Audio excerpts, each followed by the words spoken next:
What's up? What's up? What's up, beautiful people? This is Chanel, okay? My channel, Pretty Girl Love Trap Content. And I am probably recording one of the most vulnerable videos I have ever. I went back and forth whether to share or how to share this information. But I always felt that, sharing is caring. So, again, my name is Chanel, and I am filming this or recording this video as a point of therapy for me and possibly to help anyone else that has gone through this journey. And I am referring to a miscarriage.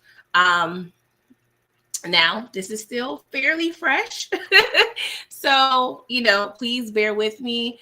But I just, wanted to share what I have been going through, what I experienced, and what I am just dealing with in regards to this issue. Thank you, everyone in the chat. And I decided to make this a live session just for me to build a community for people that can pour into me or that I can pour into others in regards to this situation. This topic does not, I don't want to say is not discussed often. Depending on where you go, I should say, you have to seek out this information because I do feel like sometimes miscarriages are discussed, I don't want to say out of shame, but is not really a widely discussed topic. So I just wanted to just share my experience and my journey. If you're not familiar with me, just to give you a little bit stats in terms of me personally, I am a 41-year-old African-American woman, currently married, never experienced actual childbirth or previous pregnancy. Also, I do want to include that I was on birth control for pretty much all of my 20s and been in a committed relationship pretty much all of my 30s. So just wanted to give you some insight as to, my history. Thank you for all the love, everyone in the chat. I appreciate you guys. So just to kind of give you a little bit of background in terms of my pregnancy journey. And hey, we are all grown, or we should be all grown in this chat. So I'm not going to try to get too graphic, but I'm going to share things that, may not be suitable for children. So, be mindful of that as well. So if the kiddies are around, unless you want to start open dialogue today, then hey, feel free, right? So one moment, you guys. Let's see here. It's been a while since I've done a live, so excuse me. I feel like it's taking me a while to like figure a couple things out. I don't know why. This is odd. One moment. Okay. So yes. Thank you, everyone. Inga, Daria, Muchi, Javon, thank you so much for coming through. LSW, thank you so much. So yes, we'll rewind to early May. Okay, your girl was over here in a little bit of a denial. Okay, old girl was late. I call her Flo Keisha. Some of you may know her as Aunt Flo. Period, cycle. I don't know what you call your friend if you still have one, currently have one, but I call her Flo Keisha. So Flo Keisha showed up, didn't show up on time as she normally would, but she plays around like that. So I was like, okay, girl, I don't really enjoy when you here, but why you not here? I was trying to figure out like, hey, so a week rolls by. I'm like on alert, but I'm still not tripping at that point. And then 2 weeks flow by. In this process, I have mentioned this to a couple of friends because, I have friendships where we share those types of details. Okay, nothing taboo about that. So 2 weeks go by and I'm like, okay, this is interesting. But at this point, I'm chalking it up to me just because I realize every time I have a birthday or, turn a new age, my body just goes out of whack or something, like something new starts. So I'm just thinking, hey, maybe my body's going through a transition I am not aware of. All right, cool. So I notice I'm sleeping a lot more. I'm falling asleep on the couch. And I'm one who don't really fall asleep that quickly. Like, when I'm in bed, I have to be dog tired to really just go to sleep. So I've been noticing at this point that I am sleeping a lot, and then nausea hit. But I wasn't nauseous in the morning. I was nauseous like towards the afternoon and the evening. So at this point, I'm still like, you know what, I'm okay. It's just maybe something weird going on. And then one of my dear friends was like, well, actually two dear friends in this process was like, girl, you pregnant. And I'm like, what you talk about, Willis? Like, what are you talking about? So after the second friend told me, and she's a borderline like doctor, if you will. I mean, just by nature, not necessarily by profession. So I'm like, okay, when she normally says something, I'm like, okay, I got to take it a little serious. So I order me a pregnancy test, take it on my lunch break on a Friday, nonetheless, and took the first one. And I really was given like 16 and pregnant, 16-year-old, like looking at the lines. It was like, is this, I'm over here like looking at the line, looking at the box, looking at the test in the box, and I'm just like, let me take the other one. So I take the other one, I show it to my husband, and he's giving 16-year-old as well. He's like, I don't. So I look at the instructions. I think at that point we were just kind of just, I don't know what we was dealing with, but we confirmed through the instructions that I was indeed pregnant. Okay. And let me just say this wasn't necessarily planned, but this wasn't prevented either. I was never told that I was not able to have children. I just thought at this point, the chances are slim. Okay. I'm 41, being just oblivious to things. Right. So immediately, I try to make an appointment with my OBGYN. In the meantime, like since my last appointment, she transferred to another company, I should say. She pretty much started her own practice with another doctor. So I checked her schedule. She's booked out for like 2-3 months. I was like, that's not going to work. So I go and reach out to my primary care doctor, and that was 3 days later. They confirmed the pregnancy and everything. So I decided to use my OBGYN office that I had previously, because my previous OBGYN, the one before the last one, he retired. So I'm like, okay, I'm not having no luck over here. So I find someone that's in that office that was taking a clients. And so I booked an appointment for like a few days after that.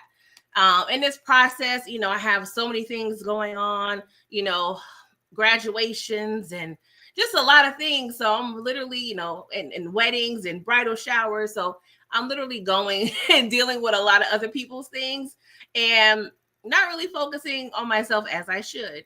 So fast forward, go to my OBGYN, have an ultrasound, transvaginal ultrasound, and they confirm that I was indeed 5 weeks pregnant. So of course, I'm a little, at this point, I don't know if I was just, I think I'm just shocked, honestly. I think I'm just at this point in a state of shock. It was a lot. Inga said she didn't know she was pregnant until months into the pregnancy. So yeah, I found out very early. Yes, every woman's cycle is different. So I did find out very early in the pregnancy, 5 weeks. And, the gynecologist, mentioned like, hey, it's very early. The heartbeat is indeterminate. He set a follow-up appointment for 2 weeks after. because we needed time for the baby to grow to really get more information. So I'm like, okay, great, cool, whatever. This was like on a Tuesday. Now, Wednesday, I was going out of town for a graduation. So on Thursday, I saw some bleeding. And it was, I mean, you would say spotting, but it was, I don't know. I feel like spotting to me is very like a lot. Maybe I take the word spotting literally, but it was blood there, okay? And so I'm like, So talking with a friend, and she's giving some scenarios of what have you. So I'm keeping an eye out. And so it got to a point where I'm like, I'm a little concerned. So I didn't feel comfortable waiting 2 weeks for my ultrasound. So I called my doctor and pretty much explained what was going on. So they scheduled another appointment, which was actually a week from the previous one. Go to that next appointment, and that was 7 days that I passed for my original ultrasound. And so he's pretty much stated the baby's only grown, or fetus, whatever you want to call it, 1 day. And the heart rate was 50% of what it should have been at that point. Because I was only measuring 5 weeks 1 day, not necessarily 6 weeks. So I'm sorry. I was originally 5 weeks, 6 days, I believe. And I'm sorry, there's a lot of details, so I'm trying to keep it on track. But long story short, in a span of 7 days, the baby grew 1 day. So he stated, he felt comfortable at that point, letting me know that I was 99%, going to miscarry. Rewind to my previous appointment, he did give me the statistics. Women my age is a 50-50 chance of having a baby. Just, it's an age thing, So I already came in understanding what I was facing. So at this second appointment, I was a little more mentally prepared what was going on some level, right? So, of course, I'm asking all these questions because honestly, you hear miscarriage and you hear people here, throughout your life mention it. But honestly, for me, in terms of my story, I've never delved deep into the miscarriage process at all. Honestly, just keeping it real and honest with you guys. I think we focus on more so full-term pregnancies and, successful baby deliveries versus miscarriages. I mean, I feel like as a culture. So, the doctor said, hey, there's 3 options you have. You can see if you are going to miscarry naturally, meaning everything coming out, including the fetus and all the tissues, naturally. He said it's going to feel like a heavy period. And, we can wait and see if that happens. If it doesn't, there is a pill, that is available that he can prescribe that will pretty much induce me and speed up the process. And it will take about 2 days for everything to come out. And then the third option was a DNC, which is a surgical procedure. So, of course, surgery in my head, that's something I'm trying to avoid, right? So, at that time, me and my husband, we're listening, and I actually, recorded the conversation because sometimes I notice with myself, I get so overwhelmed with information and I honestly forget things.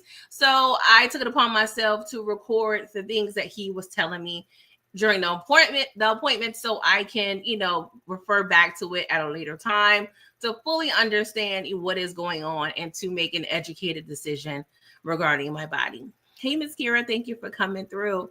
So this was on a Tuesday, and I believe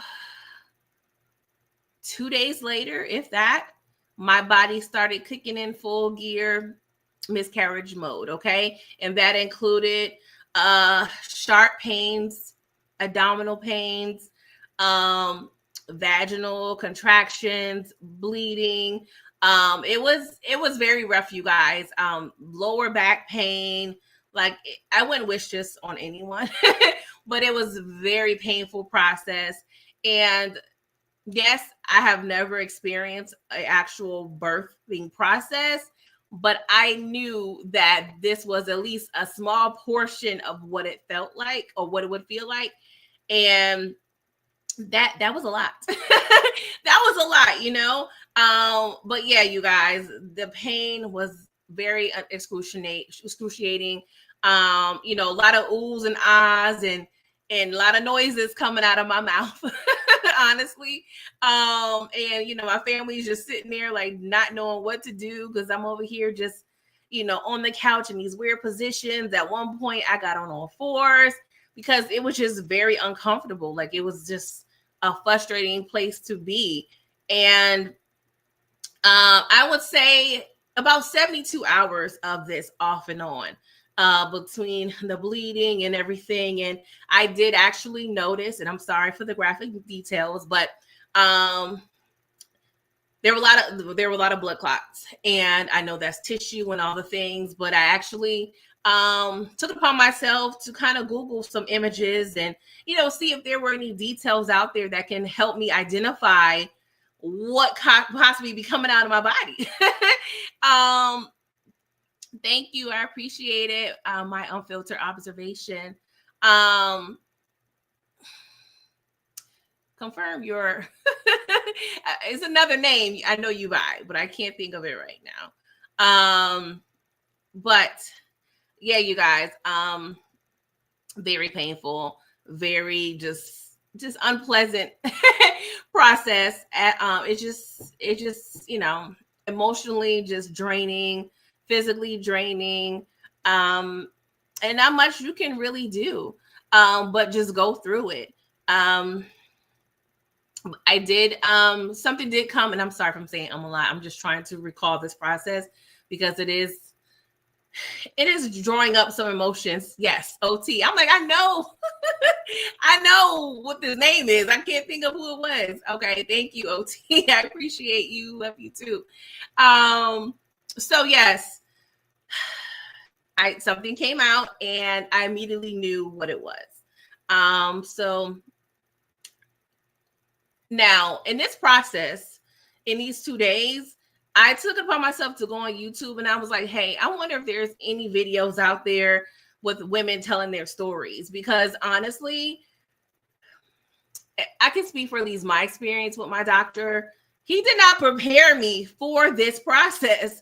He stated this will feel like a heavy period, but this is beyond a heavy period. Most women probably have experienced a heavy period. This was not it. I mean, it was a heavy period and beyond. Like this was a heavy period plus birth, low key.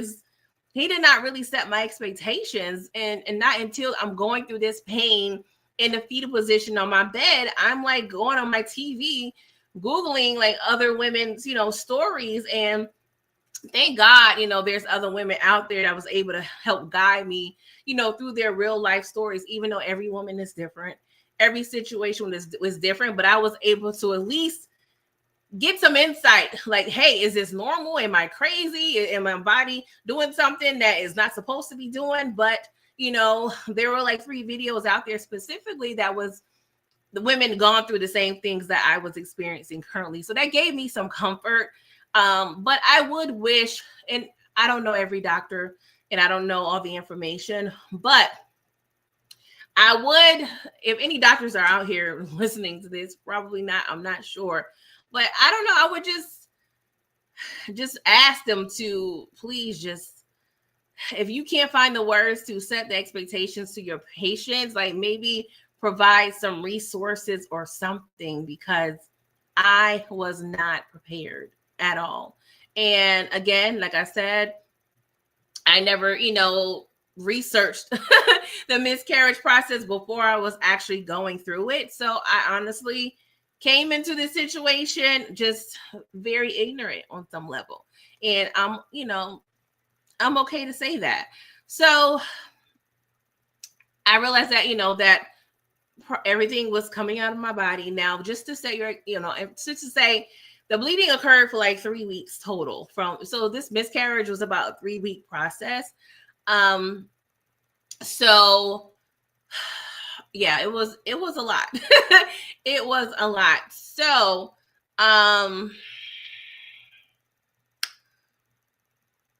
in this process, I'm still going through other life things, planning other things for other people, just working, just really just trying to, I'm really putting myself on the back burner, honestly. And I probably shouldn't have done that, but I was trying to be there and show up for other people, which I don't regret at all. But I was not prioritizing my health during this process. Last week, now I found out I was pregnant on May 16th, I believe. It was a Friday. And last Tuesday, I had a follow-up ultrasound, and my doctor confirmed that my body did what it was supposed to do naturally. So everything came out, no remaining tissue, because if there were remaining tissue or remaining items in me, then I would have had to have a surgery to swoop everything out. Okay. And your girl was not trying to do that. So I am grateful that everything happened naturally. Thank you, Miss Kira. Thank you, Detroit. I appreciate you guys. Hey, Stephen Harris, thank you guys for coming through and supporting. So yes, you mentioned my ovaries, everything looked good. My body did what it was supposed to do. So, of course, now that I would say the physical process was completed, now I was able to, or was forced to now focus on the mental of it all. And like I said, this was last Tuesday. So it's been, maybe 10 days or so since I last went to the doctor. And honestly, just being real with you guys, I am a freaking mess. I am just at a place mentally where I've, of course, never been before, because was such a traumatic experience, and this is new to me. So I'm all over the place, and I'm okay with saying that, I would say support for me is so pivotal and necessary, and it's so hurtful because there are people in my life that are not supporting me as I need. But at the same time, there are other people that are supporting me. And so I'm doing my best to focus on the support I do have versus the support I do not have. And, it's that old saying, weddings and funerals, that's when you figure out who has your back. And on some level, this is kind of a funeral. It's a death, So I do have some decisions to make with those people in my life, whether to keep them around or not, or to deal with those, relationships as they may. But I just feel like I need to focus on healing first, because this took a lot out of me. It's very draining, spiritually, emotionally, still physically, even though it was very early in my pregnancy. I experienced so many symptoms, between, nausea and just cravings and fatigue and weakness. And the doctor did explain, hey, I'm going to still be dealing with these symptoms for, at least a few weeks. So I'm still craving things. Okay. Your girl's been eating all the pizza, all the ice cream. Okay. The Reese's cups. Those are like the main things I've been craving. So I am setting my expectations like, hey girl, you're going to be going through this for at least a few more weeks. Have my weak moments, physically, but yeah, it's been a journey. But yeah, it's been very rough, honestly. I have my moments where I try to distract myself and keep busy. And then I do have moments where I'm stuck on the couch and can't think of anything else because I'm depressed. And I hate that for me, but this is life. This is a common occurrence. Um, and I honestly feel like people don't take it as seriously as they should. Um, Now, don't get me wrong, if you've never been through a miscarriage, I can't completely expect you to understand what I'm going through or what a woman goes through during this process. But I would think, it's not hard to make an educated, just an educated guess, or just to, you know, just fathom like, hey, she may be going through X, Y, and Z, because I've had people in the past few weeks that just have not really given me a lot of grace. Um, and it's really been hard because, I go hard for people in my life, regardless of what I'm going through. And it's kind of heartbreaking, honestly, because it's like, dang, this is one of the most traumatic experiences I've ever experienced. And you're not showing up for me, or at least not in the way that I need you to be, because I'm being very vocal about it. So it's very hurtful, very damaging. And, for me, unfortunately, I'm the type of person, it's hard for me to forget those types of things and how people make me feel when these types of things occur. So it's going to take some evaluation on my part onto how to handle those relationships. But, it is what it is. And honestly, a lot of doctors would tell you it's not your fault that you have gone through this. It's his life. It happens. But just being realistic, it's hard as a woman. I don't want to say not to blame yourself, but question why this happened. Of course, a lot to do with science, and the body and just the chemistry and everything. But just being realistic, you're going to question like, hey, did this happen for a reason? Was this to reveal something? Or, it's just so many questions that you go through mentally that you're just trying to figure out, but I don't recommend anyone blaming themselves for this. It's just one of these life things, right? But some of the lessons I've learned in addition, for women to advocate for yourself. My doctor was kind of being a very nonchalant, and this was frustrating. One, he's new to me, so I don't expect for him to know me in and out, but it was frustrating going to these doctor visits and him not really completely remember what I've told him previously. Like, you can clearly look on my chart and see the details of what I've experienced. And then once you look at someone's chart, you will go into the room and speak to them. But it seems as though he was not doing that at all. Like, I would have to repeat, like, no, I experienced this, not this. Like, it was just very frustrating and just annoying, for lack of a better word. So it's very important for women to advocate for themselves, and especially Black women. So if you do feel like something is off, or if you don't completely agree with what your doctor is advising you or telling you, it's okay. Get a second opinion, or, professionally, or just, kindly, challenge them or offer some other solutions, and I've called them a few times, when, the bleeding occurred. I'm like, hey, I don't really feel comfortable waiting 2 weeks for another ultrasound. Can you fit me in earlier? I didn't really speak to him, but I spoke to one of the nurses or the receptionist, and they moved me up, to a quicker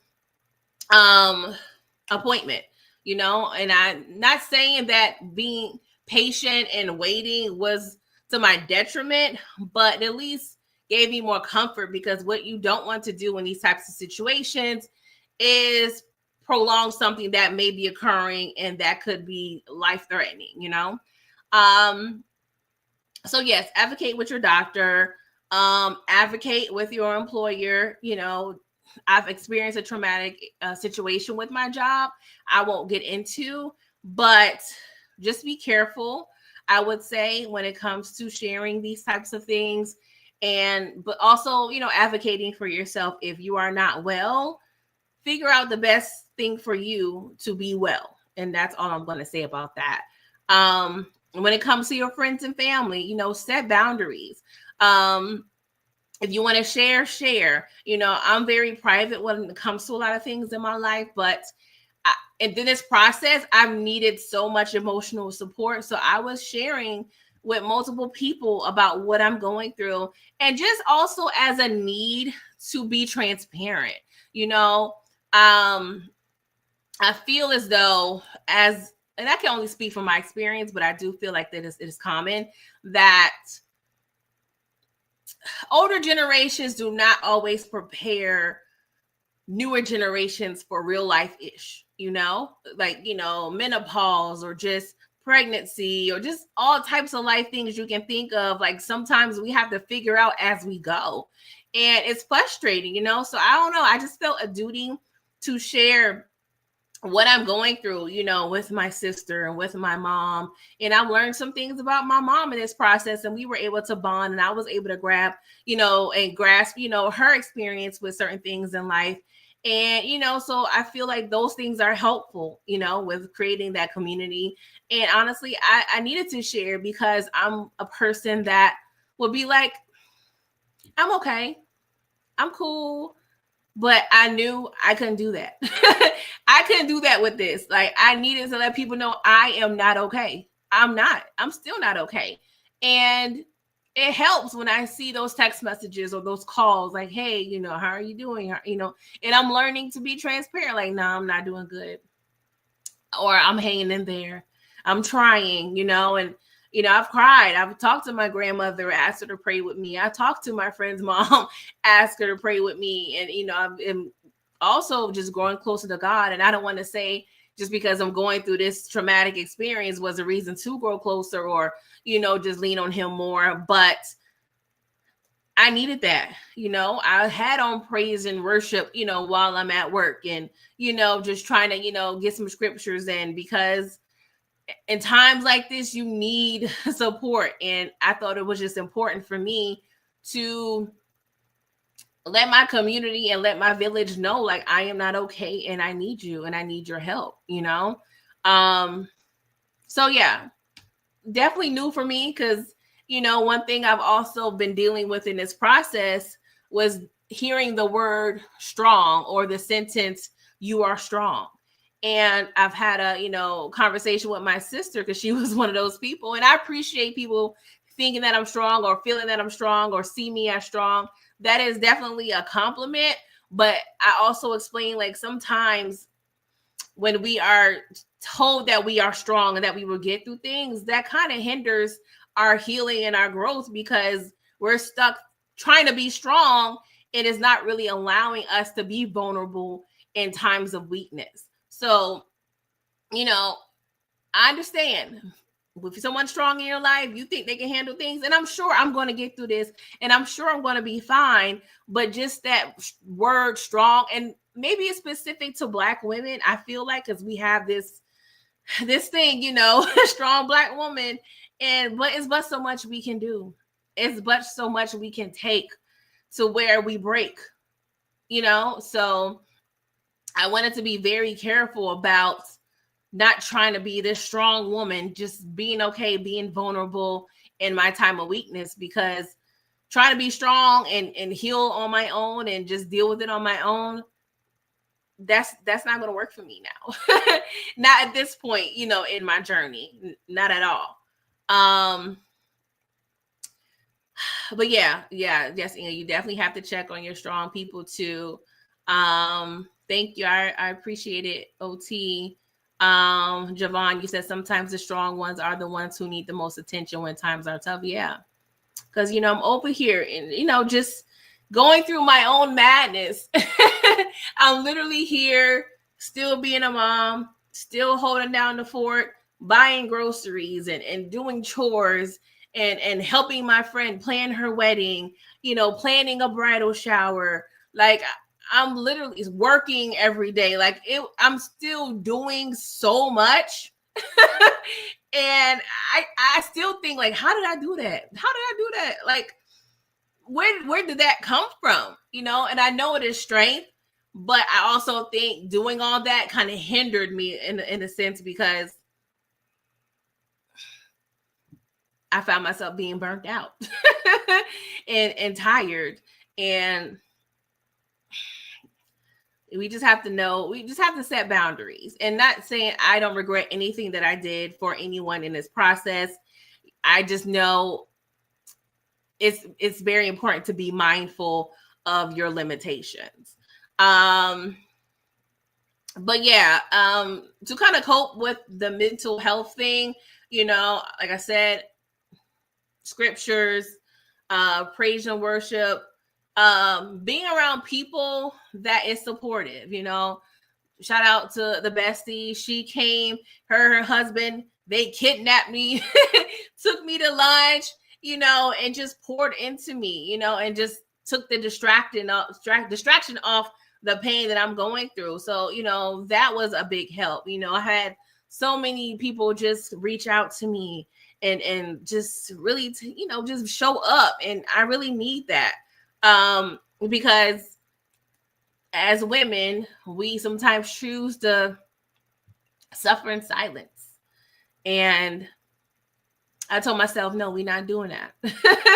I'm not doing that. I'm not suffering in silence, because what has that gotten me in the past? It's caused resentment. It's caused pain. It's caused hurt. It's caused all type of things that are negative. And people look at you as you being strong because you dealing and handling all of those things, which is not really healthy as well. So yeah, share with anyone that you feel comfortable with. I had the mistake of sharing with some people that it wasn't the best turnout per se, which has caused some traumatic situations. But all I'm gonna say about that is God got me. If you need to cry, cry.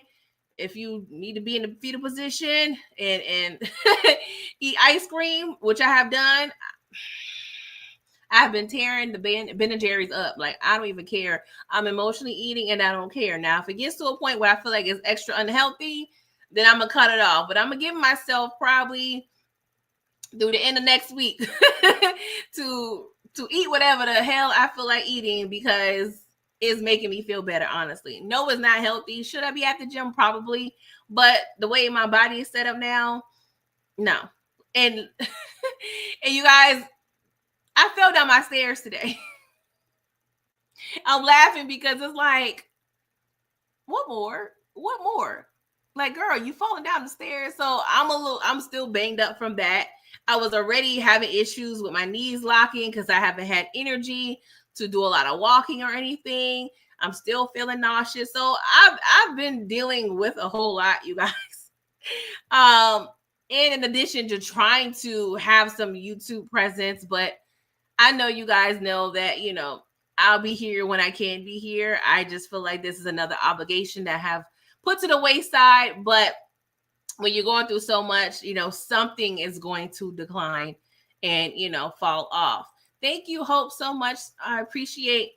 Oh, Lord, excuse me. Has some Peruvian food, so a little belchy belch.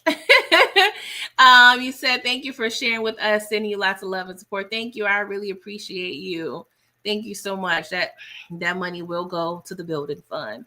Thank you so much. So yes, I'm trying to think of anything else. Yeah, that's pretty much it. I mean, I wrote like some quick notes, but it was not organized, you guys. I'm literally just rambling and talking through what I'm going through. I try to be more organized, but I was tired and did not have the bandwidth to have a real organized outline. Now I am in the process of researching to see, if there's some support groups out there, or, just some real-time interaction that I can have with other women. That is not necessarily individual therapy. I am an advocate of therapy. I've been in therapy, multiple times in and out, on and off in my life. But therapy is also expensive, and it's not what I feel like I actually need at this point.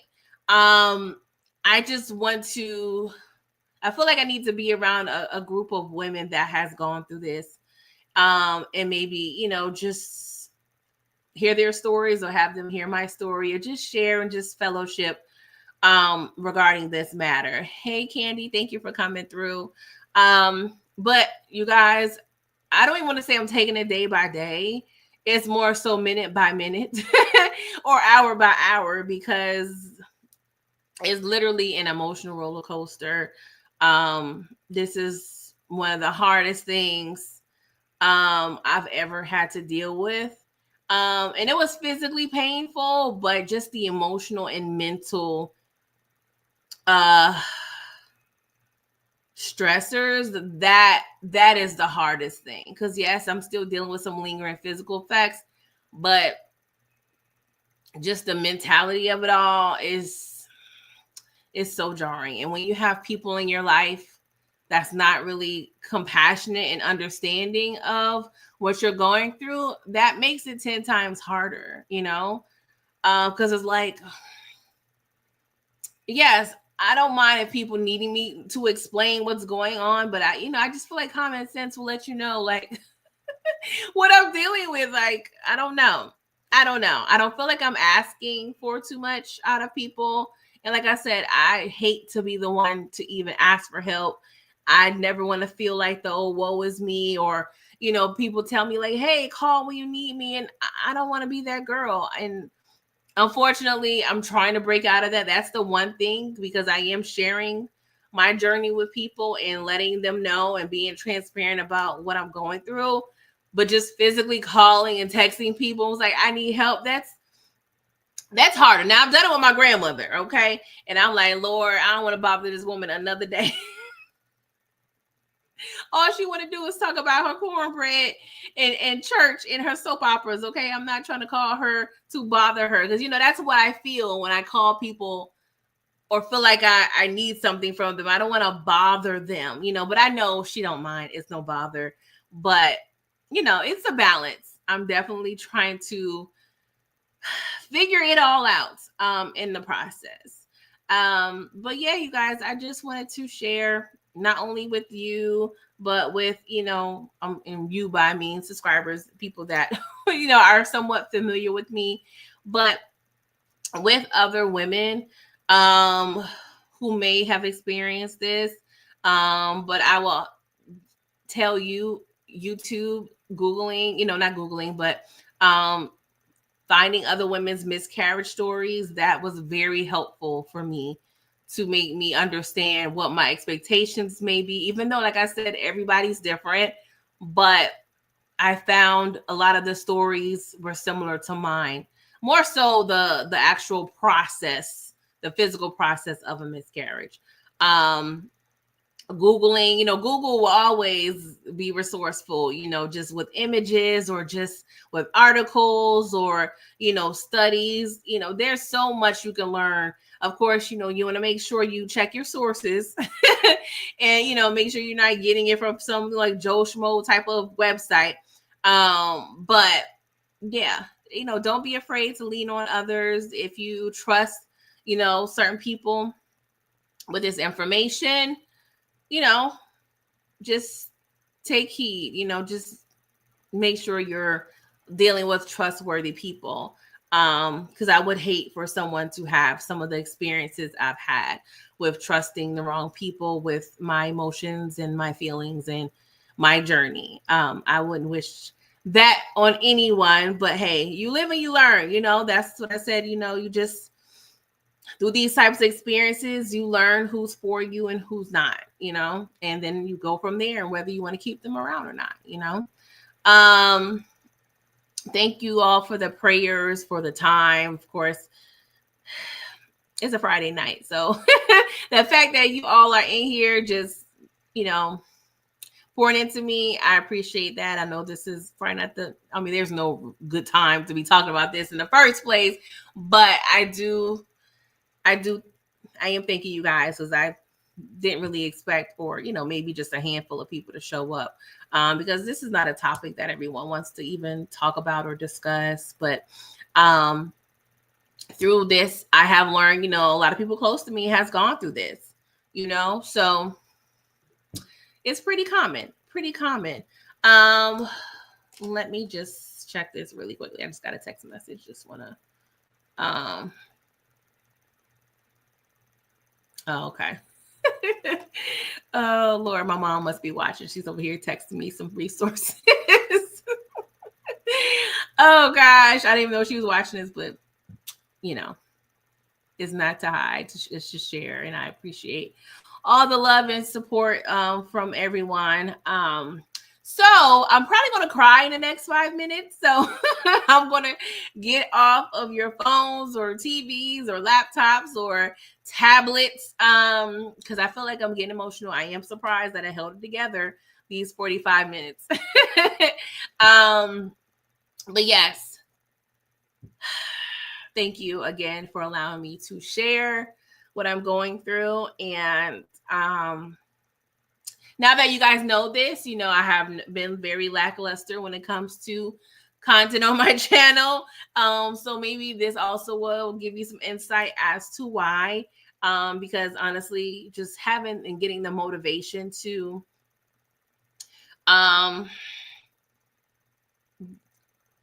you know, watch or review a show, it's hard. It's really hard.